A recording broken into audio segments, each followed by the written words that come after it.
तेरह श्रेणियों आप सभी का स्वागत है हमारे YouTube चैनल पर। और हम आ चुके हैं अभी लाइव एक नए सेशन के साथ में, एक नई क्लास के साथ में। आप सभी के सामने हम लाइव हैं। आज का सेशन हम स्टार्ट करने जा रहे हैं सर्किल। और सर्किल से हमारे पेपर में जो क्वेश्चंस आते हैं वो 2 से लेकर 3 क्वेश्चंस आया करते हैं, तो हम ट्राई करते हैं कि आज की क्लास में इसको फिनिश कर दिया जाए।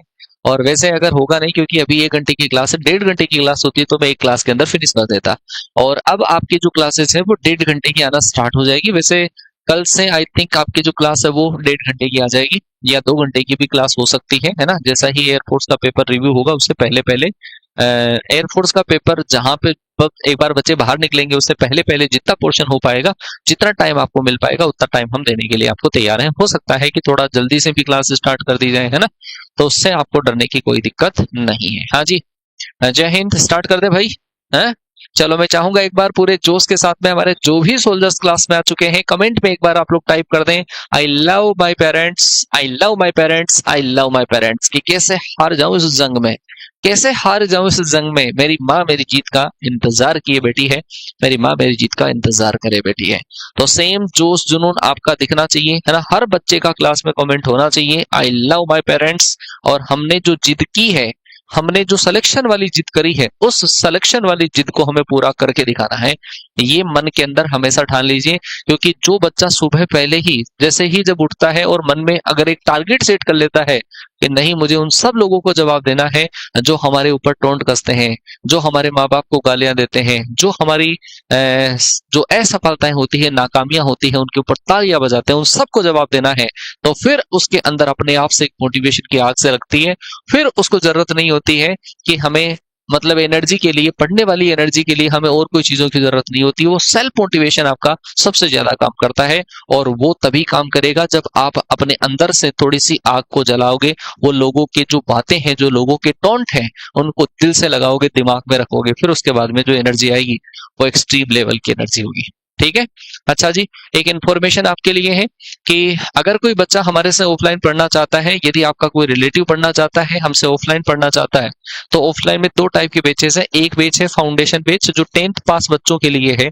10th पास वाला बच्चा जो बोर्ड की एग्जाम की प्रिपरेशन भी बढ़िया तरीके से करना चाहता है, और 10th and 11th and 12th के साथ में एनडीए का फाउंडेशन जो भी करना चाहता है, तो इसमें बेहतरीन तरीके से प्रिपरेशन आपकी हो पाएगी। बोर्ड लेवल भी आपका बहुत एक्सट्रीम हो जाएगा, और फिर एनडी की जो प्रिपरेशन है वो भी बेहतरीन तरीके से आपकी हो जाएगी। सुपर लेवल का कंटेंट, एमसीक्यूज, हर टाइप का क्वेश्चन। जो बच्चा 12th बाद में कंटेंट जो सोल्व करता है, उसका अप्रोक्सीमेटली 70-80% बच्चा फाउंडेशन क्लास के अंदर सोल्व करेगा।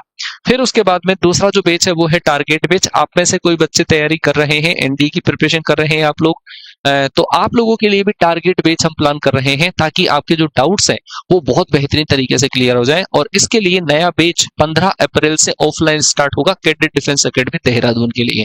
ठीक है, तो आप ज्वाइन कर सकते हैं। अगर कोई आपको क्वेरी करनी है तो ये जो नंबर है स्क्रीन पर, आपको नंबर दिया गया है, इस नंबर पर आप कॉल करके क्वेरी कर सकते हैं। ठीक है भाइयों, चलो जी स्टार्ट करता हूं मैं। आज का सेशन हमारा बहुत ही शानदार वाला सेशन, जो कि टॉप लेवल कॉन्सेप्ट कंटेंट के साथ में होना है। तो टॉपिक जो है हमारा वो रहेगा, टॉपिक हमारे पास है सर्किल। और सर्किल के रिगार्डिंग जो जो चीजें होगी, जो जो हमारे पास चीजें काम में आएगी, वो सारी चीजें हम कवर करेंगे। वैसे सर्किल जो होता है वो कोनिक सेक्शन का पार्ट होता है। और कोनिक सेक्शन जो पूरा हमारे पास कोनिक सेक्शन की इक्वेशन होती है वो ये होती है, ए एक्स स्क्वायर 2hxy प्लस का by स्क्वायर प्लस का होता है 2gx प्लस 2fy और प्लस का c बराबर 0। ये हमारे पास कंप्लीट कोनिक सेक्शन की इक्वेशन होती है। कंप्लीट कोनिक सेक्शन के अंदर हमारे पास सर्किल भी आ गया, पैराबोला भी आ गया, हाइपरबोला भी आ गया, एलिप्स भी आ गया, सारे के सारी चीजें इसी के अंदर आ गई, पूरे कोनिक सेक्शन के अंदर आ गई। अच्छा, ये जो हमारे पास इक्वेशन है वो इक्वेशन डिनोट करती है हमारे पास, इसमें हम एक वैल्यू निकालते हैं डेल। और डेल का जो वैल्यू होता है वो होता है हमारे पास ए एच जी, यहाँ पर बी, यहाँ पर एफ, यहाँ पर एफ, यहाँ पर सी। ये हमारे पास एक डिटर्मिनेंट होती है डेल, है ना। तो हम इस डेल का वैल्यू निकालते हैं। अगर ये डेल बराबर हमारे पास 0 आ जाए, तो यहां से यही जो इक्वेशन है वो डिनोट कर देगी point pair of straight line, pair of straight line को डिनोट कर देगी। पेयर ऑफ स्ट्रेट लाइन, ठीक है। सेम इक्वेशन जो है वो पेयर ऑफ स्ट्रेट लाइन को डिनोट कर देगी। और अगर del not equal to zero है, del not equal to zero है, तो इस केस के अंदर ये इक्वेशन कोनिक सेक्शन फॉर्म करती है। और उस कोनिक सेक्शन के अंदर अगर एक्स स्क्वायर का कोफिशिएंट वाई स्क्वायर के कोफिशिएंट के बराबर हो और एक्स इंटू वाई का कोफिशिएंट अगर जीरो के बराबर हो, तो ये इक्वेशन हमारे पास डिनोट करेगी, सर्किल को डिनोट करेगी। यहां से एक वृत्त बन जाएगा। दूसरा, एच स्क्वायर माइनस का ए बी अगर बराबर में जीरो हो, तो यही जो इक्वेशन है वो डिनोट जो करेगी, जिस शेप को डिनोट करेगी, जो इक्वेशन बनाएगी, वो पैराबोला बनेगा। तीसरा, अगर h square minus a b अगर लेस देन जीरो हो, h square minus a b less than zero हो, तो यहां से जो इक्वेशन हमारे पास बनेगी वो क्या बनेगी, इलिप्स बनेगी। फोर्थ नंबर पे, अगर h square minus a b अगर ग्रेटर देन जीरो हो, तो यहां पे इक्वेशन जो हमारे पास बनेगी वो बनेगी हाइपरबोला का इक्वेशन बनेगा। और यदि H square minus a be greater than zero तो है, और इसमें भी a प्लस बी बराबर अगर जीरो है, तो यहां से हमारे पास एक शेप बनती है, that is called rectangular hyperbola, आयताकार अतिपरवलय बनेगा। ठीक है, एक ही इक्वेशन, कोनिक सेक्शन की एक इक्वेशन, और एक इक्वेशन के इतने सारे रूप आप समझ सकते हैं। ठीक है भाइयों, अरे क्लियर है? तो ये सारी चीज आपको फॉलो करनी है। इसमें एक और टर्म आती है, दैट इज इसेंट्रिसिटी, जिसका क्वेश्चन पहले पेपर में पूछ लिया गया है। इसेंट्रिसिटी भी मैं यहीं पे डिनोट कर देता हूं। अगर बात करते हैं सर्किल के लिए इसेंट्रिसिटी, तो सर्किल के लिए इसेंट्रिसिटी को ई से डिनोट करते हैं। सर्किल के लिए इसेंट्रिसिटी 0 होती है, पैराबोला के लिए इसेंट्रिसिटी 1 होती है, इलिप्स के लिए इसेंट्रिसिटी 1 से लेस होती है, हाइपरबोला के लिए इसेंट्रिसिटी 1 से ग्रेटर होती है, और रेक्टेंगुलर हाइपरबोला के लिए जो इसेंट्रिसिटी होती है वो E इक्वल टू √2 होती है। आगे जब मैं कोनिक सेक्शन पढ़ाऊंगा आपको, तो उस टाइम पर और जिक्र कर दूंगा, लेकिन हाल फिलहाल तो आपको ये चीज ध्यान रखनी है। अगर आपको कोई भी जो कोनिक सेक्शन है, उस कोनिक सेक्शन का सेंटर अगर आपको निकालना है, सेंटर निकालना है, तो सेंटर निकालने के लिए आप एक बार तो क्या करोगे, इस पूरे का x के रेस्पेक्ट में पार्शियल डेरिवेटिव करके 0 कर दोगे, और एक बार इस पूरे का y के रेस्पेक्ट में पार्शियल डेरिवेटिव करके 0 कर दोगे।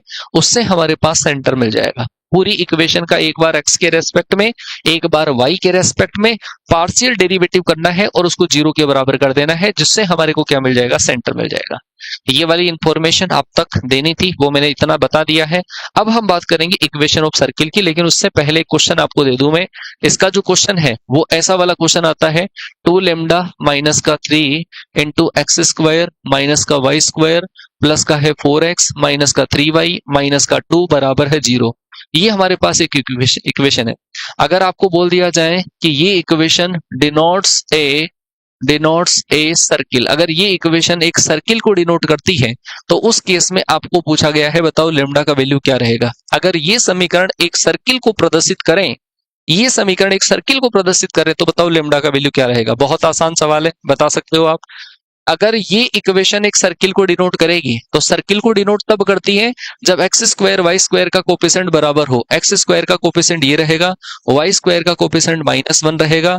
यहां से 2 लैम्डा बराबर कितना आएगा, 2, और लैम्डा बराबर कितना आ जाएगा, 1 आ जाएगा।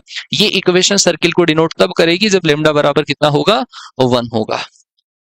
अरे बोल तो जो सही है, आ गई क्या बात समझ में, है ना।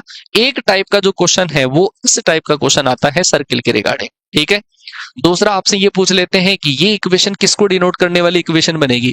कई बार इसी क्वेश्चन को ये भी बोल दिया जाता है, p माइनस का 2 इंटू एक्स स्क्वायर प्लस आपको दे रखा है 3q माइनस का 1 इंटू एक्स वाई, और प्लस आपको दे रखा है 4y स्क्वायर माइनस का 3x माइनस का y माइनस का 1 इक्वल टू 0। आपको अगर बोल दिया जाए कि यही इक्वेशन एक सर्किल को डिनोट करती है, डिनोट्स ए सर्किल, अगर ये इक्वेशन एक सर्किल को डिनोट करती है, तो बताओ p का वैल्यू क्या रहेगा, q का वैल्यू क्या रहेगा। अगर यही इक्वेशन एक सर्किल को डिनोट करती है, तो उस केस में एक्स स्क्वायर वाई स्क्वायर का कोफिशिएंट बराबर रहेगा, ये दोनों बराबर रहेंगे, और x इंटू वाई का कोफिशिएंट 0 रहेगा। मतलब हम बोल सकते हैं p माइनस 2 बराबर 4 बोल सकते हैं। यहां से p का वैल्यू कितना आ जाएगा, 6 आ जाएगा। दूसरी बात, x इंटू वाई का कोफिशिएंट 3q माइनस का 1 बराबर में कितना होगा, 0, तो q बराबर हमारे पास कितना आ जाएगा, 1/3 आ जाएगा। ऐसे हम p और q का वैल्यू निकाल सकते हैं। p और q की जगह कोई दूसरी टर्म भी दे दी जा सकती है। ठीक है, तो इससे कंफ्यूज मत होना। आगे चलते हैं। आगे हमारे पास सर्किल की जो फॉर्मेट है वो होगी, सबसे पहली बात है कि कि सर्किल की इक्वेशन वास्तव में होती क्या है, सर्किल होता क्या है। सर्किल एक ऐसे पॉइंट का लोकस होता है जिसकी एक फिक्स पॉइंट से डिस्टेंस हमेशा इक्वल होती है। जैसे मान लो कि ये जो पॉइंट है वो हमारे पास फिक्स पॉइंट है और ये जो डिस्टेंस है वो हमेशा कांस्टेंट रहनी चाहिए। ये जो पॉइंट है फिक्स पॉइंट है, ये वाला पॉइंट वेरिएबल पॉइंट है। ये पॉइंट स्पेस में उतनी ही स्पीड से गति करेगा कि ये वाली जो डिस्टेंस है वो हमेशा कांस्टेंट रहनी चाहिए, फिक्स रहनी चाहिए। तो ये वाला पॉइंट अगर डिस्टेंस कांस्टेंट करें तो ये वाली डिस्टेंस हमारी बराबर रहेगी। ये पॉइंट हमारे पास यहाँ पे आ सकता है, ये पॉइंट हमारे पास यहाँ पे आ सकता है कि ये वाली जो दूरी है बराबर रहेगी, ये वाली डिस्टेंस बराबर रहेगी, ये वाली डिस्टेंस बराबर रहेगी, है ना। ऐसे जो डिस्टेंस अगर हम बराबर करें, इस पॉइंट को हम इतना ही घुमा सकते हैं कि ये डिस्टेंस हमेशा बराबर रहेगी। तो ऐसे सारे पॉइंटों को अगर हम मैच कर दें, ऐसे सारे पॉइंटों को मैच कर दें तो इससे हमारे पास क्या बनता है जी, एक सर्किल बनता है। ऐसे सारे पॉइंटों को हम मैच कर रहे हैं, उससे क्या बनेगा, सर्किल। ये वाली शेप सर्किल होती है। इस ये वाला जो पॉइंट फिक्स होता है, इस पॉइंट को तो बोलते हैं सेंटर। और जो लाइन हमारे पास, ये जो डिस्टेंस फिक्स होती है, इस फिक्स डिस्टेंस को हम बोलते हैं रेडियस। ये रेडियस होती है। ये जो पूरी पार्ट होती है इसको हम बोलते हैं सरकमफेरेंस, बोलते हैं परिधि बोलते हैं। ये है हमारे पास सरकमफेरेंस। सरकमफेरेंस का मतलब है परिधि है, ठीक है।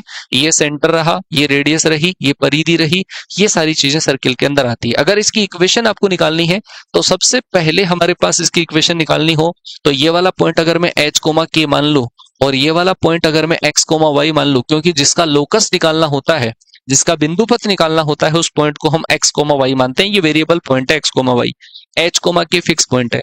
तो इन दोनों के बीच की डिस्टेंस को यदि मैं r मान लूं तो इन दोनों के बीच में डिस्टेंस कितनी है, r। और जब डिस्टेंस वाले फॉर्मूले से अगर हम डिस्टेंस निकालते हैं तो वो हो जाता है x माइनस h का whole square, y minus k का होल स्क्वायर और इक्वल टू क्या होगा, r स्क्वायर। ये हमारे पास सर्किल की इक्वेशन है और इस फॉर्मेट को हम बोलते हैं सेंट्रल फॉर्म, इसको बोला जाता है सेंट्रल फॉर्म में सर्किल की इक्वेशन। सेंट्रल फॉर्म का मतलब है केंद्रीय रूप में वृत्त का समीकरण। ये केंद्रीय रूप में वृत्त का समीकरण है, समझ गए क्या। x माइनस एच का whole square, y minus k का whole square equal to r square. इस फॉर्मेट में हमें सेंटर पता रहना चाहिए, रेडियस पता रहनी चाहिए, तो हम सर्किल की इक्वेशन आसानी से निकाल सकते हैं। जैसे एक छोटा सा क्वेश्चन देता हूं, मान लो कि ये हमारे पास कोई सर्किल है और इस सर्किल का सेंटर आपको दे रखा है माइनस का 2,3, तो इसका सेंटर, और इसकी जो रेडियस है वो दे रखी है 5 यूनिट। तो बताओ सर्किल की इक्वेशन क्या रहेगी। छोटा सा क्वेश्चन दे दिया, अरे सेंटर दे दिया, रेडियस दे दी, और सेंटर और रेडियस अगर दे रखा है तो इक्वेशन कैसे निकालोगे। इक्वेशन निकालोगे x प्लस 2 का होल स्क्वायर और प्लस y माइनस 3 का होल स्क्वायर और बराबर होगा हमारे पास 5 का स्क्वायर, कितना आ जाएगा, 25 आ जाएगा। ये हमारे पास सर्किल की इक्वेशन आएगी जब हमें सेंटर दे रखा हो, रेडियस दे रखा हो। सेंटर और रेडियस दे रखा है तो सर्किल की इक्वेशन ये रहेगी। आगे बात समझ में। अब हमें अलग अलग तरीके से हम इसकी सेंटर रेडियस निकाल सकते हैं। जैसे मान लो कि आपको एक ऐसे सर्किल की इक्वेशन निकालनी है जिसका सेंटर तो आपको दे रखा है 3 कोमा माइनस का 5 और वो जो सर्किल है वो एक पॉइंट से होकर जाता है, इस पॉइंट के कोऑर्डिनेट है -1,0। एक ऐसे सर्किल की इक्वेशन आपको बतानी है जिसका सेंटर 3,-5 है और जो -5,0 से होकर पास होता है। तो बताओ कैसे करोगे। तो ऐसे केस में आप कहोगे कि सर इन दोनों के बीच में जो डिस्टेंस है वो रेडियस ही तो रहेगी। बिल्कुल, इन दोनों पॉइंटों के बीच में डिस्टेंस निकालो, जो काम करेगी इसका रेडियस का, और हमारे पास सेंटर है, रेडियस है, और क्या चाहिए हमें, तो रेडियस निकाल लो आप, डिस्टेंस निकाल लो इन दोनों के बीच में, तो रेडियस आ जाएगी 3 माइनस 1 4 का स्क्वायर 16 प्लस -5,0 का स्क्वायर 5 का स्क्वायर 25, तो ये आ जाएगा हमारे पास स्क्वायर रूट 41 आ जाएगा। स्क्वायर रूट 41 तो क्या है, रेडियस। सेंटर दे रखा है, इक्वेशन निकाल लो। कैसे आएगी इक्वेशन, x माइनस 3 का whole square plus y plus 5 का होल स्क्वायर और इक्वल टू आएगा 41 का स्क्वायर रूट का स्क्वायर, तो आ जाएगा 41 आ जाएगा। आगे क्या बात समझ में। ये हमारे पास सर्किल की इक्वेशन। मैं कह रहा हूं हर अलग अलग फॉर्मेट में जब भी आपको सर्किल की इक्वेशन निकालनी हो, आपको सेंटर और रेडियस का पता करना है, कैसे भी करके। जैसे मान लो कि मैं कहूं कि एक सर्किल की इक्वेशन आप निकालो, इस सर्किल की इक्वेशन निकालो जिसकी 2 पैरेलल टेंजेंट दे रखी है, ये दोनों पैरेलल टेंजेंट है और इसका सेंटर आपको दे रखा है 5 कोमा माइनस का 3, 5 कोमा माइनस 3 तो इसका सेंटर है, और इसकी 2 पैरेलल टेंजेंट है 3x माइनस का 4y माइनस का 15 बराबर 0 और एक पैरेलल टेंजेंट है 3x माइनस का 4y प्लस 5 बराबर 0। तो आप क्या सर्किल की इक्वेशन निकाल सकते हैं। इस केस में थोड़ा सा दिमाग लगाना पड़ेगा, और वो दिमाग क्या है, कि जब भी दो पैरेलल टेंजेंट होती है, उन दोनों सर्किल के केस में दो पैरेलल टेंजेंट अगर है तो वो डायमीटर के एंड्स के ऊपर होती है ना। ये होती है व्यास के सिरों के ऊपर होती है, व्यास के सिरों के ऊपर खींची गई स्पर्श रेखाएं समांतर होती है। तो जब पैरेलल टेंजेंट के बीच में यदि हम डिस्टेंस निकालते हैं तो वो डिस्टेंस डायमीटर के बराबर होती है। इन दोनों के बीच में डिस्टेंस निकालोगे डायमीटर आ जाएगा। डिस्टेंस कैसे निकालते हैं पैरेलल के बीच में? C1 minus C2, C1 minus का C2 अपॉन रूट ए स्क्वायर प्लस का बी स्क्वायर, ठीक है। और इस पूरे का हम मोड कर देते हैं तो आ जाएगा 20/5। 20/5 का मतलब कितना आ जाएगा? 4। ये तो आया डायमीटर। रेडियस अगर आप निकाल दोगे तो रेडियस आ जाएगा d/2। d/2 का मतलब कितना आ जाएगा? 2। ये हमारे पास रेडियस आई, ये हमारे पास सेंटर है। इक्वेशन निकाल लो। इक्वेशन आ जाएगी x माइनस 5 का whole square plus y plus 3 का होल स्क्वायर और इक्वल टू रेडियस का स्क्वायर, 2 का स्क्वायर करोगे तो 4 आ जाएगा। अरे बता दो, आ गई क्या बात समझ में? है इतनी बात समझ में आ गई कि अगर सर्किल के अंदर तो पैरेलल टेंजेंट दे रखा हो तो कैसे निकालते हैं। एक और टाइप का इसका जो क्वेश्चन बनता है वो ये वाला क्वेश्चन बनता है कि इस सर्किल का जो सेंटर है, ये सर्किल का जो सेंटर है वो दो लाइनों के इंटरसेक्शन पॉइंट से आता है, ठीक है। जहां पे दोनों रेखाएं आपस में एक दूसरे को काटती है वो सर्किल का सेंटर बनता है। और ये जो सर्किल है वो एक पॉइंट से होकर पास होता है और वो आपको दे रखा है 2 माइनस का 3 दे रखा है, ठीक है। और इन दोनों लाइनों की इक्वेशन, पहली लाइन की इक्वेशन है x माइनस का 2y प्लस 3 बराबर 0 है। और दूसरी जो हमारे पास लाइन है ये वाली, और वो हमें दे रखी है 2x प्लस का y, 2x प्लस का y माइनस का 4 बराबर 0 है। आपको निकालना क्या है बताओ? जहां पे दो लाइनें आपस में काट रही है वो पॉइंट सेंटर बन रहा है। मतलब इन दोनों का जो इंटरसेक्शन पॉइंट है x और y की जो वैल्यू हम यहां से निकालेंगे वो क्या बनेगा? सेंटर। और हमें परिधि के ऊपर पॉइंट दे रखा है, इन दोनों के बीच में डिस्टेंस निकालेंगे तो वो क्या हो जाएगी? रेडियस। खत्म हो जाएगा काम, है ना। तो इन दोनों पॉइंटों के बीच में सोल्व करेंगे। पहले सोल्व करेंगे तो पहली जो इक्वेशन है, इस पहली इक्वेशन को 2 से मल्टीप्लाई करो। 2 से मल्टीप्लाई करोगे 2x माइनस का 4y प्लस 3 2 जा 6 बराबर 0। आप ये माइनस और ये माइनस कर दोगे तो आएगा ये से कैंसिल, तो आ जाएगा 5y माइनस का 10 इक्वल टू 0। तो y बराबर कितना आ जाएगा? 2। y बराबर जैसे ही आप 2 यहाँ पे रखोगे तो x बराबर हमारे पास कितना आ जाएगा? 1 आ जाएगा। y बराबर 2 रखोगे, x बराबर 1, तो 1,2 हमारे पास क्या आ जाएगा? सेंटर।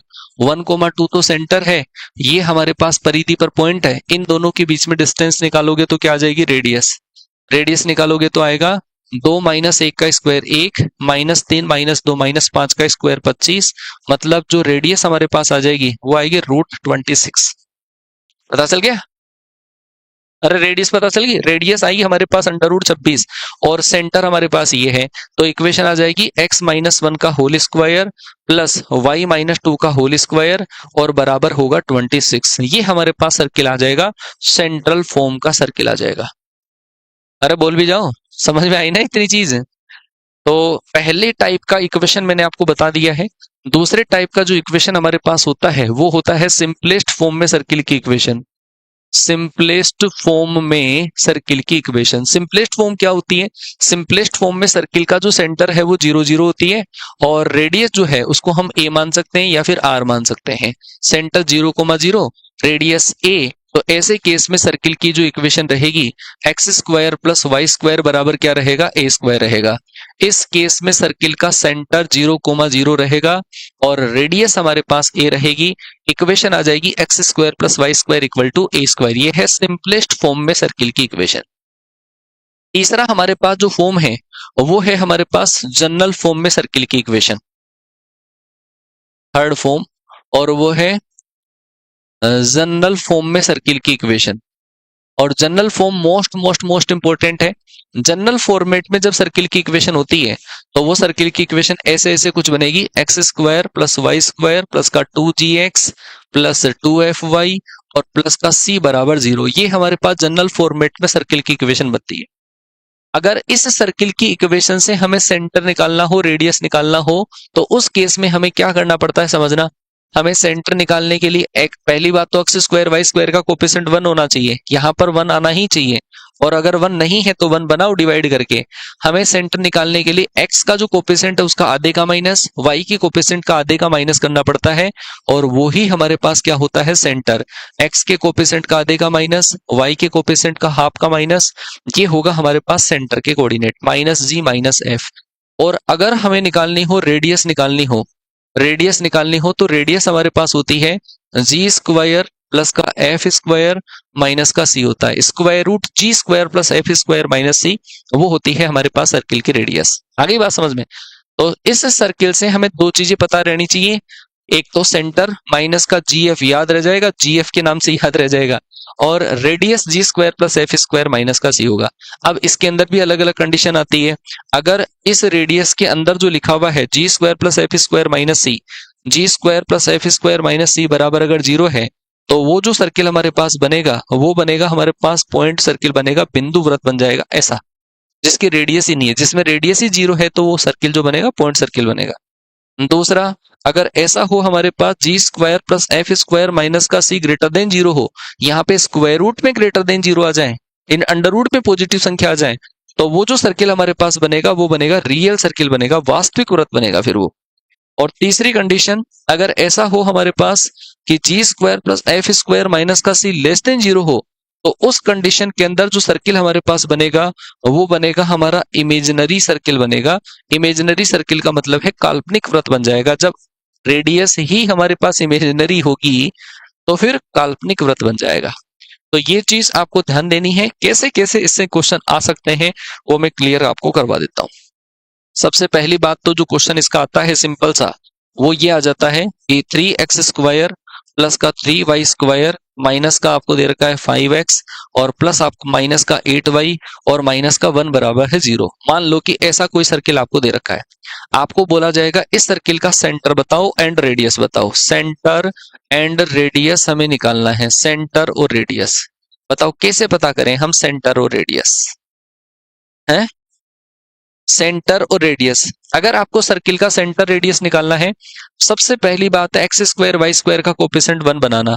आप इस पूरे में 3 का डिवाइड कर दो, पूरे में 3 का डिवाइड करोगे तो आएगा एक्स स्क्वायर प्लस का वाई स्क्वायर माइनस का 5/3 into x minus 8/3 into y और माइनस का 1/3 बराबर क्या आएगा 0 आएगा।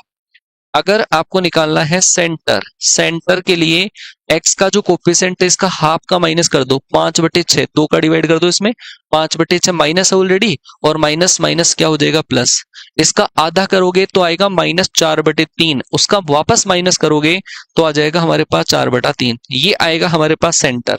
और यदि हम इसमें रेडियस निकालें तो आएगा 5/6 का स्क्वायर 25/36 आएगा और प्लस 16/9 आ जाएगा और इसमें से c को माइनस कर देंगे तो 1/3 आ जाएगा। ये हमारे पास आ जाएगा रेडियस आ जाएगा।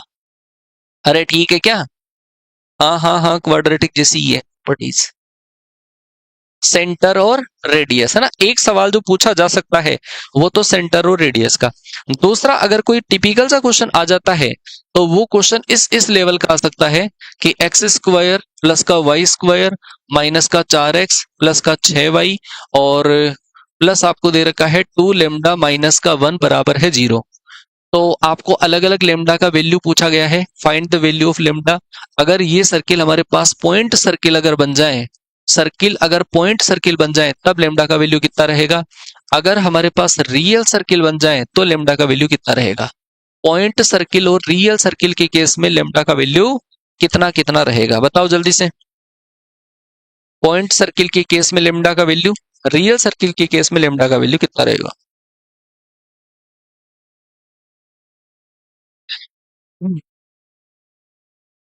हम्म तो पॉइंट सर्किल के केस में वही बात है, हमें रेडियस निकालनी है, जी square plus F square minus c करना है। जी square plus F square minus c बराबर 0 करना है। और इस वाले में क्या करना है, इस वाले में हमें करना है जी square plus F square minus का सी ग्रेटर देन 0 करना है, रियल तब आएगा।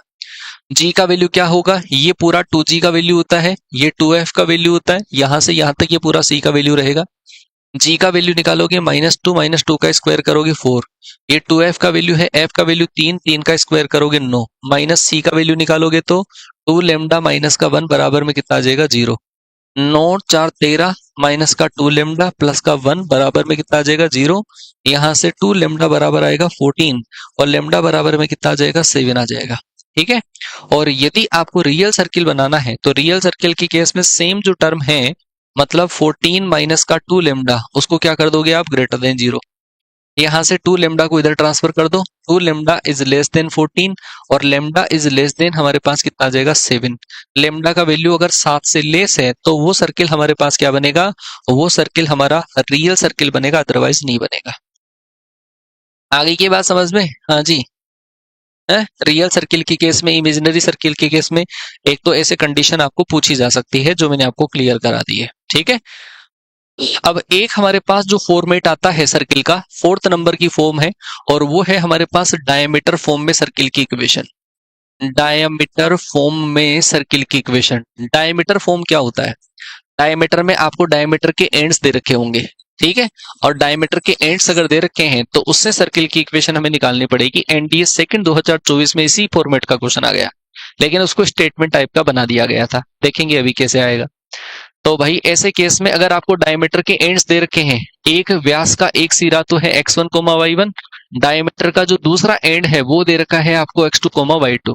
और अगर आपको इस फॉर्मेट में सर्किल की इक्वेशन लानी है, जब डायमीटर के एंड्स दे रखे हैं तो हमें जरूरी नहीं है कि सेंटर और रेडियस निकालें। वैसे तो सेंटर रेडियस निकाल के बेसिक तरीके से कर सकते हो आप।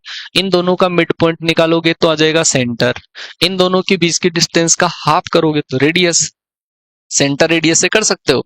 लेकिन हमारे पास डायमीटर फॉर्म में एक इक्वेशन होती है ऐसी, x माइनस का x1, x माइनस का x2 प्लस y माइनस का y1 इंटू y माइनस का y2 और बराबर 0। ये हमारे पास डायमीटर फॉर्म में सर्किल की इक्वेशन होती है। आप इस इक्वेशन से डायरेक्ट काम कर सकते हो, इस इक्वेशन से डायरेक्ट काम कर सकते हो। ठीक है। देखो जैसे मान लो एक जो क्वेश्चन है कि ऐसा आपको दे रखा है, ये सर्किल की इक्वेशन आपको निकालनी है, इस सर्किल की इक्वेशन निकालनी है जिसमें डायमीटर का एंड माइनस का 2,3 है और एक दे रखा है 4, माइनस का 1 है। ठीक है।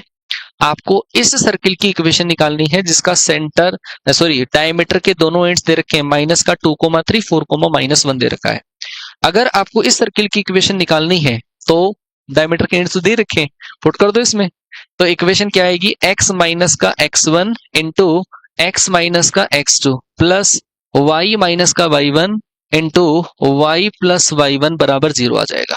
ये हमारे पास इक्वेशन आ जाएगी। बस इसको चाहे तो सिंप्लीफाई कर लो, x square plus y square, यहां से आएगा माइनस का 2x, यहां से आएगा माइनस का 2y, -3 माइनस का 8 -11 हो जाएगा।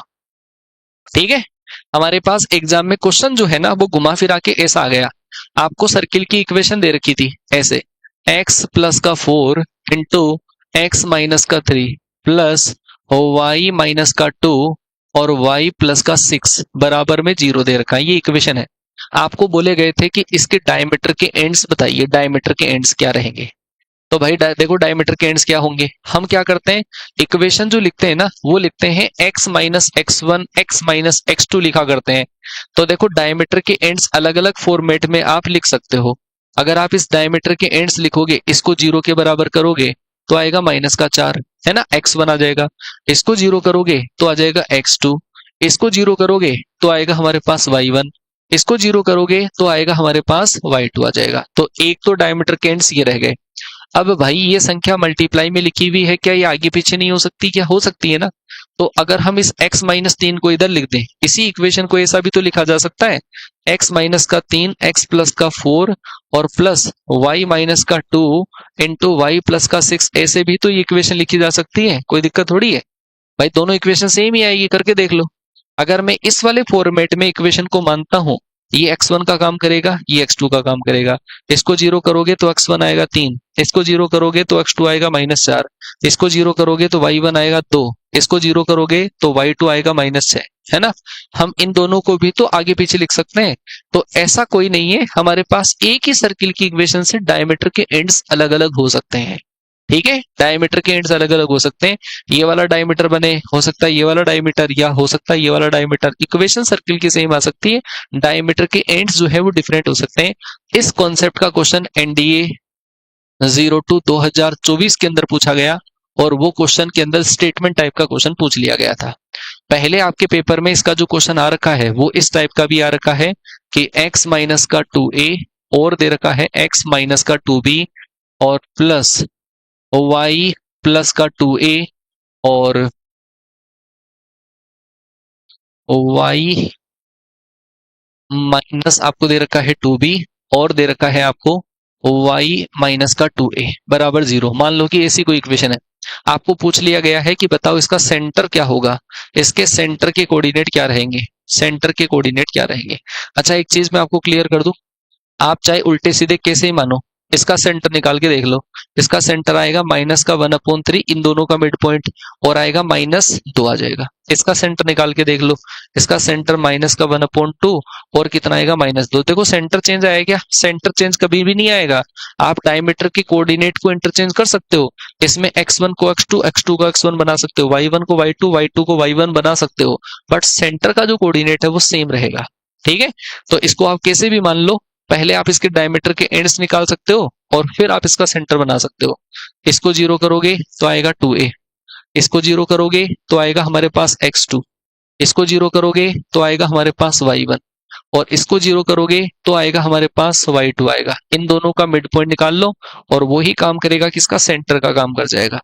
तो सेंटर के कोऑर्डिनेट इन दोनों को ऐड करके 2 से डिवाइड, तो a प्लस का b, इन दोनों को ऐड करके 2 से डिवाइड करोगे तो a प्लस का b आ जाएगा। सेंटर के कोऑर्डिनेट हो गए a प्लस b और a प्लस b रह गए। अरे बता भी तो, है समझ में आई क्या कहानी? है आ रही है थोड़ी बहुत समझ में, पल्ले पड़ रही है? चलो जी, एक क्वेश्चन हमारे पास इसका जो आता है और वो आता है हमारे पास सरकमस्क्राइबिंग करने वाले सर्किल का समीकरण पूछा जाता है ना, परिव्रत का समीकरण पूछा जाता है। जैसे आपको ऐसे पॉइंट दे दिए जाते हैं, एक पॉइंट आपको दे रखे हैं 4,3 दे रखा है। अच्छा ये लिखना, एक पॉइंट तो आपको दे रखा है 0,4, एक पॉइंट आपको दे रखा है 6,0 और एक पॉइंट आपको दे रखा है 6,4। ठीक है जी, इनके परिव्रत का समीकरण हमें निकालना है, इनके सरकम सर्किल की इक्वेशन आपको निकालनी है, इक्वेशन ऑफ सरकम सर्किल निकालनी है। कैसे निकालोगे? इन तीनों बिंदुओं से गुजरने वाले वृत्त का समीकरण निकालना है। कैसे निकालोगे? इन तीनों बिंदुओं से गुजरने वाले वृत्त का समीकरण। तो ऐसे केस में आप इनको प्लॉट कर सकते हैं कि पॉइंट हमारे पास कहां कहां पे रहेंगे। तो पॉइंट्स जो रहेंगे, एक तो है 0,4, 0,4 हमारा यहाँ पे रहेगा, 6,0 यहाँ पे रहेगा और ये जो पॉइंट है वो यहाँ पे रहेगा 6,4। ठीक है, ऐसे ऐसे ये हमारे पास 3 पॉइंट रहेंगे। ये वाला जो पॉइंट है वो रहेगा हमारे पास 6,0, ये वाला जो पॉइंट है वो रहेगा हमारे पास 0,4, ये वाला जो पॉइंट है वो रहेगा हमारे पास 6,4। ठीक है, अब इसमें जहां पे 90 डिग्री बनता है, ये 90 डिग्री देखो यहाँ पे बन रहा है, तो इसको हम क्या बोल देंगे? ये 90 डिग्री बन रहा है। और अगर हम इसको ड्रॉ करें ऐसे ऐसे, अगर हम इसको ड्रॉ करें ऐसा ऐसा सर्किल बनेगा, समझ गए? ऐसा ऐसा सर्किल बनेगा और इस सर्किल का आप देखो सेंटर कहां पे होगा? इस सर्किल का सेंटर होगा ये जब 90 डिग्री के अंदर जो हाइपोटेनियस होता है, 90 डिग्री का जो हाइपोटेनियस होता है वो हमारे पास हाइपोटेनियस का मिड पॉइंट क्या होता है? सरकम सेंटर होता है। याद होगा आपको, जब भी 90, और ऐसे केस में मैक्सिमम केस में 90 डिग्री वाला ट्राइंगल ही बनेगा और 90 डिग्री वाले ट्राइंगल में ये सरकम ये बनता है हमारे पास डायमीटर। या तो आप इन दोनों को डायमीटर के एंड्स मान सकते हो या फिर इसका मिड पॉइंट निकाल के सेंटर निकाल सकते हो। ठीक है, ये वाली जो टर्म है वो बनेगी हमारे पास डायामीटर, ये व्यास बन जाएगा। और ये व्यास बन गया तो इक्वेशन कैसे निकालोगे?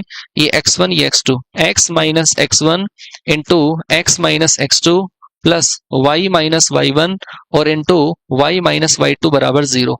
ये हमारे पास सर्किल की इक्वेशन बच जाएगी। आगे क्या बात समझ में?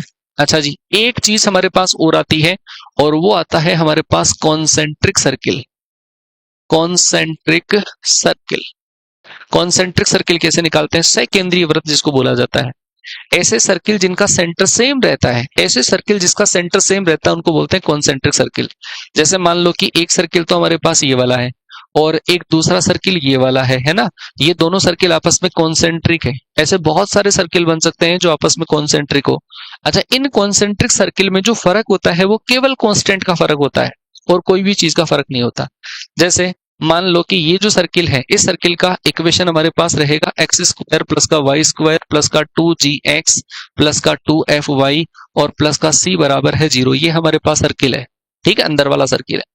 अगर हमारे को बाहर वाले सर्किल की इक्वेशन निकालनी हो, इस सर्किल की इक्वेशन निकालनी हो, तो इसमें कांस्टेंट को मात्र चेंज कर देंगे हम। तो कांस्टेंट को चेंज करेंगे तो आएगा एक्स स्क्वायर प्लस का वाई स्क्वायर प्लस का 2gx प्लस का 2fy और प्लस का लेमडा बराबर कितना आ जाएगा 0। ये हमारे पास कॉन्सेंट्रिक सर्किल है। कॉन्सेंट्रिक सर्किल में केवल कांस्टेंट का फर्क होता है। ठीक है, एक क्वेश्चन मैं आपको देता हूं, देखो कॉन्सेंट्रिक सर्किल की इक्वेशन कैसे निकाली जाती है। जैसे समझना, ये हमारे पास एक सर्किल है और इस सर्किल की कॉन्सेंट्रिक सर्किल की हमें इक्वेशन निकालनी है। ये अंदर जो सर्किल हमें दे रखा है, अंदर जो हमें सर्किल दे रखा है, उस सर्किल की इक्वेशन हमें दे रखी है कि ये है एक्स स्क्वायर प्लस का वाई स्क्वायर माइनस का 2x प्लस का 4y माइनस का 3 बराबर है 0। ये अंदर वाला सर्किल है। आपको इस सर्किल के कॉन्सेंट्रिक सर्किल की इक्वेशन निकालनी है जो यहां से पास होता है, -3,4 से पास होता है। इस सर्किल के कॉन्सेंट्रिक सर्किल जो -3,4 से पास होता है, इसकी इक्वेशन बताओ। बताओ देखो, जो -3,4 से पास होता है, बता दो।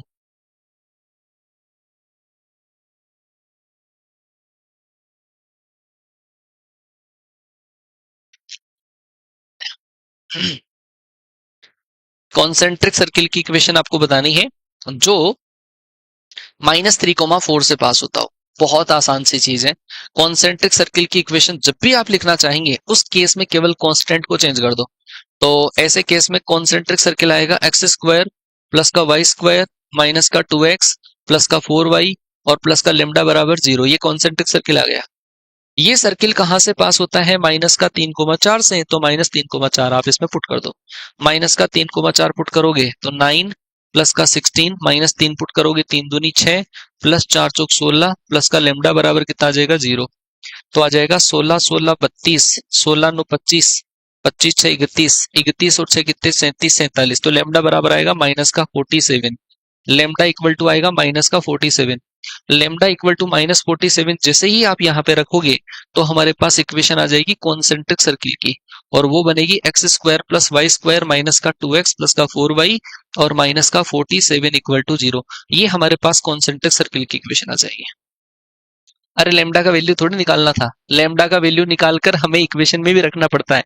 कॉन्सेंट्रिक सर्किल की इक्वेशन कई बार आपको बोला जाएगा कि ये जो सर्किल है ना कॉन्सेंट्रिक सर्किल, उसका एरिया पहले वाले का डबल है, ऐसा बोल दिया जा सकता है। तो फिर उसमें कोई दिक्कत वाली बात आपको नहीं होनी चाहिए। हम कॉन्सेंट्रिक सर्किल में इतना सा पोर्शन सेम करेंगे, रेडियस निकालकर चेंज कर देंगे, सेंटर सेम ही आता है।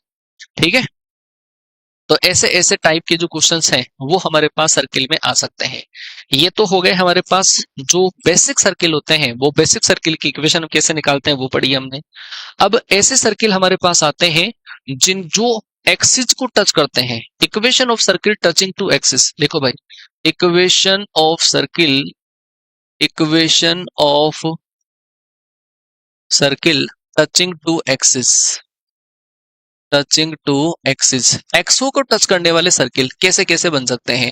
कई बार आपको दे दिया जाएगा भाई एक्स एक्स को टच करता है, कई बार आपको बोल दिया जाएगा वाई एक्सिस को टच करता है, कई बार बोला जाएगा दोनों को टच करता है, कई बार बोलेगा ओरिजिन से पास होता है, कई बार बोलेगा 3 पैरेलल लाइंस को टच करता है। ऐसे ऐसे बहुत सारी चीजें दे दी जा सकती है।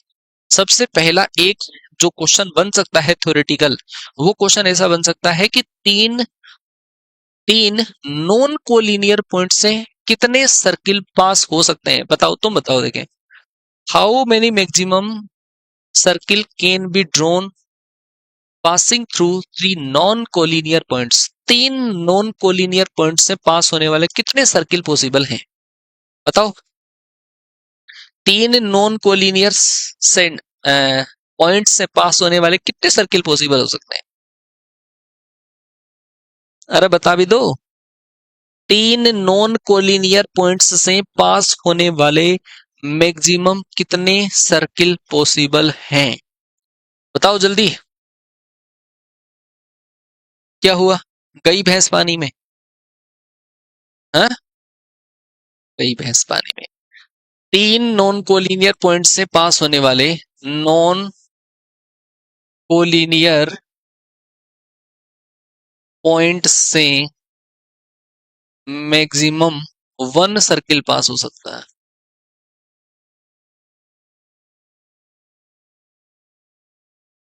ठीक है, तीन नॉन कोलिनियर सर्किल से मैक्सिमम एक सर्किल पास हो सकता है। तुम्हारी एग्जाम बिल्कुल पास में है, तुम्हें इतना एक बेसिक सा नॉलेज नहीं है।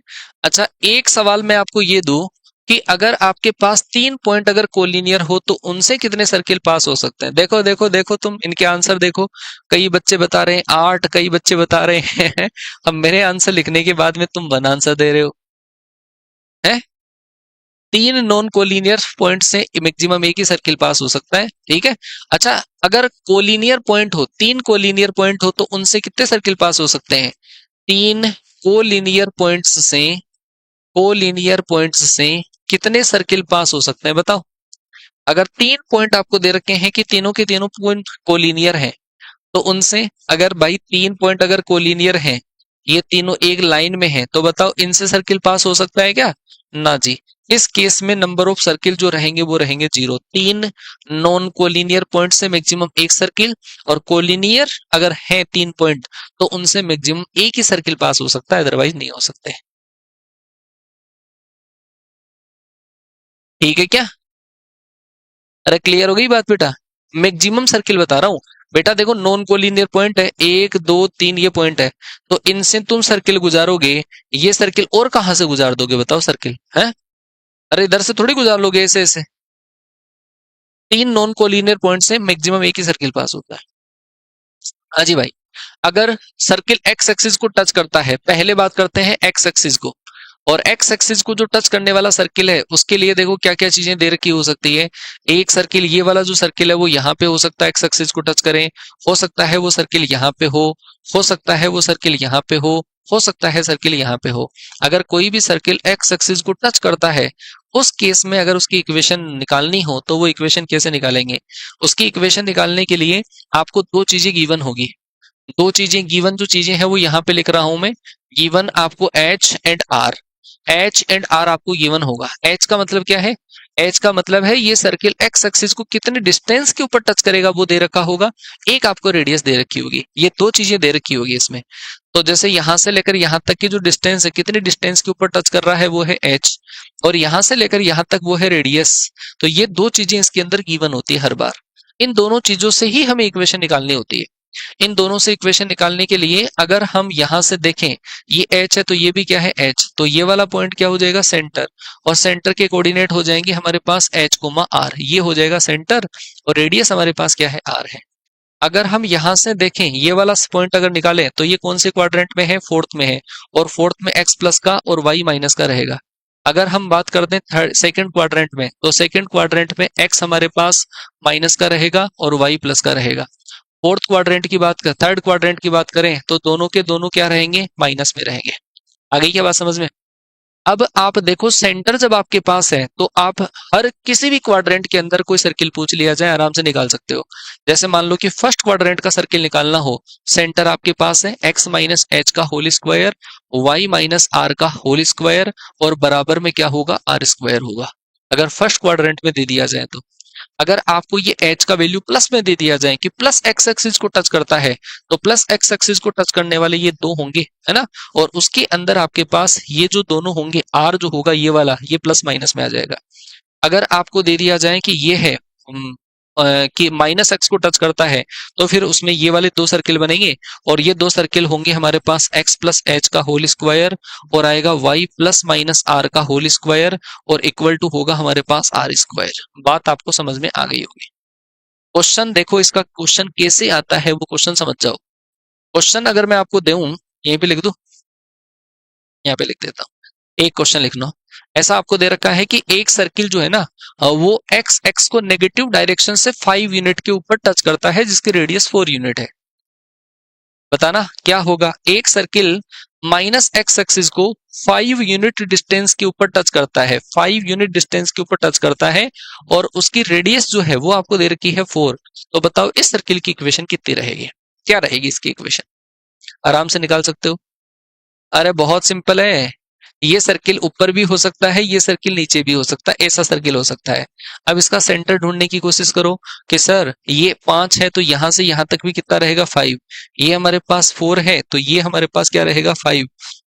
आप निकाल सकते हैं इसका सेंटर। इसका सेंटर निकालोगे, कौन सा क्वाड्रेंट है? सेकंड। सेकंड क्वाड्रेंट में एक्स माइनस का वाई प्लस का। ये कौन सा क्वाड्रेंट है? थर्ड। थर्ड क्वाड्रेंट में दोनों के दोनों ही माइनस के, माइनस का 5 माइनस का 4 आ गया। बस इक्वेशन निकाल दो। इक्वेशन निकालोगे तो इसमें इक्वेशन आएगी x प्लस 5 का होल स्क्वायर आ जाएगा, और प्लस ये आएगा प्लस माइनस में आ जाएगा y प्लस माइनस 4 का whole square equal to radius का स्क्वायर। रेडियस कितनी है? 4, 4 का स्क्वायर 16। ये हमारे पास इक्वेशन आ जाएगी। प्लस माइनस में आएगा भाई, प्लस माइनस में आएगा। ठीक है, अगर आपको नेगेटिव एक्स एक्सिस को टच करती है तो ऐसे दो टाइप के सर्कल पॉसिबल हो सकते हैं। चलो जी, दूसरे केस में चलते हैं। दूसरे वाले केस के अंदर अगर कोई सर्किल वाई एक्सिस को टच कर रहा है, अगर कोई सर्किल वाई एक्सिस को टच करता है, तो उस कंडीशन के अंदर आपको देखो क्या क्या तो गिवन होगा, है ना। आपको क्या क्या गिवन होगा और सर्किल की इक्वेशन उसमें कैसे हम कैलकुलेट करेंगे। ये सर्किल हमारे पास यहाँ पे हो सकता है, ये सर्किल हमारे पास यहाँ पे हो सकता है, ये सर्किल यहाँ पे हो सकता है, ये सर्किल यहाँ पे हो सकता है। आ गई बात समझ में? अगर कोई भी सर्किल वाई एक्सिस को ओरिजिन से के डिस्टेंस के ऊपर टच करे, प्लस के दूरी पर, और उसकी रेडियस, इसके अंदर दो चीजें दे रखी होगी कि कितनी दूरी के ऊपर ये टच करता है, कितनी दूरी पर वाई एक्स को स्पर्श करता है वो दे रखा होगा, और रेडियस दे रखी होगी। दो चीजें दे रखी होगी, के और आर। तो ऐसे केस में आप इक्वेशन बना सकते हो। सेंटर बताओ पहले तो कितना आएगा। यहां से यहां तक के है, ये आर है, तो सेंटर अगर हम पता करें तो सेंटर रहेगा हमारे पास आर कोमा के। सेम ऐसे ही अगर सेकंड क्वाड्रेंट में देखें तो माइनस का आर कोमा क्या आएगा, क्या आएगा। थर्ड क्वाड्रेंट में यदि देखें माइनस का आर कोमा माइनस का के, और फोर्थ क्वाड्रेंट में यदि हम देखें तो इसमें एक्स कोऑर्डिनेट प्लस का और वाई कोऑर्डिनेट माइनस का। अब आप देख लेना आपको कौन से क्वाड्रेंट की इक्वेशन लिखनी है ना, कौन से क्वाड्रेंट की इक्वेशन लिखनी है। अगर मैं आपसे एक सवाल पूछूं ऐसा का ऐसा ही, कि एक ऐसे सर्किल जिसकी रेडियस है हमारे पास 3 यूनिट, एंड वो नेगेटिव एक्स एक्सिस को 6 यूनिट डिस्टेंस के ऊपर टच करता है, उसकी इक्वेशन बताओ। माइनस वाई को 6 यूनिट पर टच करने वाले और रेडियस बराबर 3 वाले सर्किल की इक्वेशन आपको निकालनी है। बता दो क्या रहेगा।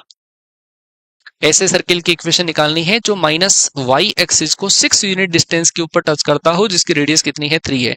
तो ऐसे केस में जो सर्किल हमारे पास बनेगा, ऐसा सर्किल हमारे पास जो बनेगा वो ऐसा वाला सर्किल बनेगा, ऐसा वाला सर्किल बनेगा, ऐसा वाला सर्किल बन जाएगा। ठीक है, माइनस वाई को 6 यूनिट डिस्टेंस के ऊपर टच करता है, रेडियस कितनी है, रेडियस है 3, ये रेडियस 3 है, ये रेडियस 3 है, और ये डिस्टेंस जो है वो माइनस का 6 है। ये रेडियस, ये डिस्टेंस हमारे पास माइनस 6 है। तो आप बता सकते हो कि पॉइंट के कोऑर्डिनेट कितने रहेंगे, दोनों के सेंटर के कोऑर्डिनेट कितने रहेंगे। तो ये डिस्टेंस हमारे पास 6 है। ये पॉइंट कौन से क्वाड्रेंट में है? पॉइंट है फोर्थ क्वाड्रेंट में। फोर्थ क्वाड्रेंट का सेंटर क्या रहेगा? सेंटर आ जाएगा हमारे पास 3 कोमा माइनस का 6, और ये आ जाएगा -3 कोमा माइनस का 6 आ जाएगा। ठीक है, सेंटर आपको पता, सेंटर दोनों का पता चल गया। रेडियस आपके पास 3 यूनिट है। इक्वेशन निकाल दो, x प्लस -3 का whole square plus y plus 6 का होल स्क्वायर बराबर रेडियस का स्क्वायर। रेडियस 3 है, 3 का स्क्वायर करोगे तो 9 आ जाएगा। बोलो भाई, प्लस माइनस क्यों नहीं आया? कौन से वाले में? इस वाले में प्लस माइनस क्यों नहीं आया?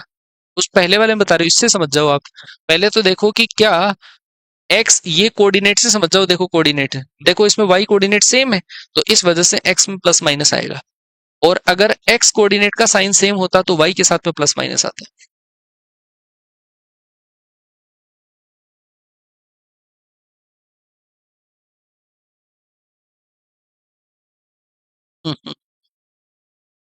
अरे सारे सिंपल ही तो हैं, सब कुछ सिंपल है ना, बहुत सिंपल चीज है ये तो।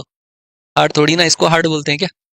अच्छा जी, अगर मैं कहूं कि टचेस बोथ द एक्सिस आ जाए, टचेस बोथ एक्सिस आ जाए, अगर कोई भी सर्किल दोनों एक्सिस को टच करता हो तो उस केस में क्या किया जाए? तो भाई दोनों एक्सिस को टच करने वाला जो सर्किल है वो हमारे पास ऐसा ऐसा सर्किल बन सकता है, ऐसा ऐसा सर्किल बन सकता है। दोनों एक्सिस को टच करने वाला सर्किल ऐसा ऐसा सर्किल बन सकता है। ऐसा सर्किल जो दोनों एक्सिस को टच करेगा ऐसा ऐसा बन सकता है। ठीक है, इस केस में केवल और केवल हमें जो गिवन होगा वो होगा ओनली रेडियस। ओनली रेडियस हमें गिवन होगा। इसमें केवल त्रिज्या के बारे में ही हमें बताया जाएगा और कुछ भी नहीं बताया जाएगा। अगर हमारे को रेडियस गिवन है तो भाई इसका सेंटर देखो कैसे निकालोगे। ये आर है, ये हमारे पास आर है, तो आप सेंटर अगर इसका निकालोगे तो वो रहेगा आर कोमा आर रहेगा। ये फर्स्ट क्वाड्रेंट की बात हो गई। अगर सेकंड क्वाड्रेंट में आपको करना है तो माइनस आर कोमा आर आ जाएगा। अगर मैं बात करूं थर्ड क्वाड्रेंट की बात करूं तो minus r comma minus r आ जाएगा। फोर्थ क्वाड्रेंट की बात करूं तो आर कोमा माइनस का आर आ जाएगा। समझ गए? अब आप इक्वेशन निकाल सकते हो आसानी से। मतलब पूरे सर्किल की जो इक्वेशन निकालते हैं ना, वो तो आएगी हमारे पास x प्लस माइनस आर का होल स्क्वायर और y प्लस माइनस आर का होल स्क्वायर और इक्वल टू होगा आर स्क्वायर होगा। ये हमारे पास सर्किल की कंप्लीट इक्वेशन आ जाएगी। केवल और केवल इस केस में जो गिवन है वो रेडियस गिवन होगा और कुछ भी गिवन नहीं होगा। आपको क्वाड्रेंट दिया जा सकता है, कौन सा क्वाड्रेंट है। जैसे मान लो कि मैं आपको क्वेश्चन पूछूं 10 यूनिट रेडियस, 10 यूनिट रेडियस, ऐसे सर्किल की इक्वेशन आपको निकालनी है जिसकी रेडियस 10 यूनिट है and touches to both axis, touches both axis in third quadrant. Third quadrant के अंदर दोनों एक्सिस को टच करती है। अब बता दो, बता दो। तीसरे क्वाड्रेंट के अंदर दोनों एक्सिस को टच करना है और आपको बनाना है 10 यूनिट रेडियस वाला सर्किल बनाना है। तो ऐसे केस के अंदर, ऐसे केस में सर्किल जो बनेगा वो ये वाला सर्किल बनेगा, जो सर्किल दोनों एक्सिस को 10 यूनिट डिस्टेंस के ऊपर टच करता है। सॉरी, रेडियस आपको दे रखी है 10 यूनिट। तो थर्ड क्वाड्रेंट के अंदर आप बता सकते हो कि जब दोनों एक्सिस को टच करता है तो उस कंडीशन के अंदर सेंटर के जो कोऑर्डिनेट होते हैं वो रेडियस रेडियस ही होते हैं, लेकिन आपको साइन क्वाड्रेंट के अकॉर्डिंग लगाना है। तो क्वाड्रेंट है थर्ड, तो थर्ड क्वाड्रेंट में कितना रहेगा, माइनस का 10 कोमा माइनस का 10 आ जाएगा। ठीक है, अब आप सर्किल की इक्वेशन बना दो। सर्किल की इक्वेशन रहेगी x प्लस 10 का होल स्क्वायर और आ जाएगा y प्लस 10 का होल स्क्वायर और इक्वल टू होगा रेडियस का स्क्वायर। रेडियस का स्क्वायर 10 का स्क्वायर कर दो। आ गई क्या बात समझ में? हाँ, तो वो प्यारा ही क्वेश्चन होता है भाई, प्यारा ही तो क्वेश्चन होता है। प्यारे क्वेश्चन को प्यारा ही तो बोला जाए, और कैसा बोला जाए। समझ गए? तो ये सारी चीजें होती है हमारे पास सर्किल की इक्वेशन के अंदर। अभी और स्पेशल टाइप के सर्किल्स हैं। ऐसा सर्किल भी हो सकता है जिसका सेंटर एक्स एक्सिस के ऊपर है और वो ओरिजिन के ऊपर एक्सिस को टच करता है। Touches at axis, touches to axis at origin. तो ऐसे दो टाइप के सर्किल होते हैं, समझना। अगर ऐसा सर्किल हो हमारे पास कि जिसका जो ओरिजिन के ऊपर वाई एक्सिस को टच करें, ओरिजिन के ऊपर वाई एक्सिस को टच करें, ऐसा सर्किल हो सकता है एक। तो एक ऐसा सर्किल हो सकता है जो touches to origin, sorry touches to x axis at origin, ऐसा अगर दे रखा हो। कोई भी सर्किल अगर ओरिजिन पर किसी पर्टिकुलर एक्स से टच करता है तो ऐसे केस में उसका सेंटर, जैसे एक्स एक्स को टच करता है ओरिजिन पर, तो उसका सेंटर होगा वाई पे। अगर कोई सर्किल वाई एक्सिस को ओरिजिन पे टच करता है तो उसका सेंटर होगा एक्स एक्सिस के ऊपर रहेगा। ठीक है, ऐसे केस में भी केवल रेडियस गिवन होगी। अगर रेडियस गिवन है तो इसका सेंटर कितना आ जाएगा, आर कोमा 0 आ जाएगा, ये माइनस आर कोमा 0 आ जाएगा। इक्वेशन आप बना सकते हो एक्स प्लस माइनस आर का होल स्क्वायर और y माइनस 0 का होल स्क्वायर और इक्वल टू होगा हमारे पास आर स्क्वायर होगा। इसकी इक्वेशन तो ये आएगी। अगर कोई भी सर्किल जो ओरिजिन के ऊपर एक्स एक्सिस को टच करता है और रेडियस गिवन है, उसका सेंटर वाई एक्सिस के ऊपर चला जाएगा। ये वाला पॉइंट हमारे पास 0 कोमा आर रहेगा, ये वाला पॉइंट 0 कोमा माइनस आर रहेगा। इक्वेशन निकालोगे तो x माइनस 0 का होल स्क्वायर और आएगा y प्लस माइनस आर का होल स्क्वायर और इक्वल टू आएगा रेडियस का स्क्वायर। ये हमारे पास इक्वेशन आ जाएगी दोनों की। अरे ठीक है, क्या समझ गए क्या? तो ये हमारे पास इक्वेशन हुआ करती है सर्किल की इक्वेशन। ऐसा कोई सर्किल जो एक्स एक्सिस को टच करता हो या फिर वाई एक्सिस को टच करता हो, इसकी इक्वेशन हम इस तरीके से बनाया करते हैं। ठीक है, तो फिर आज की जो क्लास है उस क्लास के अंदर हम इतना ही रखेंगे। इसका एक पार्ट आप लोगों के लिए कल हम और लेके आएंगे, जिसमें हो सकता है थोड़ा बहुत कोनिक सेक्शन का पार्ट वगैरह वो भी मैं आपको करवा दूं, जिससे, क्योंकि अभी एयरफोर्स की क्लासेस का टाइम ड्यूरेशन थोड़ा सा ज्यादा था और अब उनका जो टाइम ड्यूरेशन है वो थोड़ा सा कम हो जाएगा। ठीक है, आज आज उनकी क्लासेस और है और फिर उसके बाद में तो तुम्हारी ही क्लासें हैं और वो बेहतरीन लेवल पर चलेगी फिर, है ना। तो डरने की कोई बात नहीं है, ऊपर वाला जब तक साथ है, हम आपके साथ हैं, तो डरने की कोई बात नहीं है।